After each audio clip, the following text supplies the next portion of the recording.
In a quiet village nestled between green hills and whispering forests, lived a girl named Nyasha. She was the daughter of a respected healer, and her mother, who was known for her laughter and kindness, had passed away when Nyasha was just 7. Not long after, her father married another woman, Omalicha, a proud woman from a distant village. Omalicha came with her own daughter, Tana, a girl as sly as a snake in dry grass. Nyasha thought she had gained a new family. But it wasn't long before the smiles faded. Omalicha made Nyasha do all the chores, pounding millet before dawn, fetching water from the river, sweeping, cooking, even tending to the goats.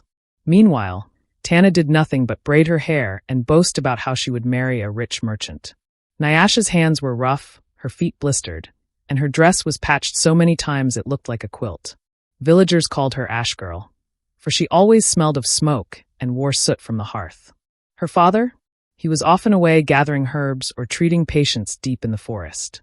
When he returned, Omalicha sweet-talked him and blamed Nyasha for every little mistake, claiming she was lazy or disobedient. Nyasha never said a word. Her mother had once told her, "Truth is like the moon, it hides, but it never disappears." One day, a royal messenger came to the village. The prince was seeking a bride, and all young women were invited to the palace for a grand feast. Nyasha wanted to go, just to see the palace lights. But Omalicha laughed. "You? Go to the palace? With what shoes? In what clothes?"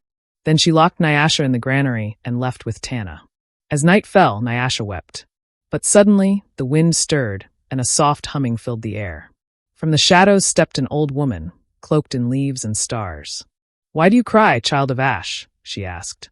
Nyasha told her everything. The woman smiled. "Kindness has a voice that echoes beyond cruelty. Come." She tapped her staff 3 times. In a shimmer of light, Nyasha's rags turned to a gown of woven moonlight, and her feet were wrapped in sandals of cloud. The old woman gave her a pendant carved from a star. "This will remind you, you are not less because they say so." Nyasha arrived at the palace just as the moon climbed high. Everyone turned to look at her. Even Tana gaped, not recognizing her. The prince noticed her grace and her quiet strength. They spoke not of wealth or beauty, but of dreams and truth. When the clock struck midnight, Nyasha remembered the spell would fade. She ran, dropping the pendant as she fled. The prince searched all the villages, not with guards, but alone. When he came to Nyasha's home, Omalicha pushed Tana forward. But the pendant refused to glow in her hand. Then Nyasha stepped forward, ash on her cheek and eyes full of courage. The star pulsed warmly in her palm. The prince bowed. "I found the one whose light never dimmed." Nyasha became not just a queen, but a voice for the voiceless.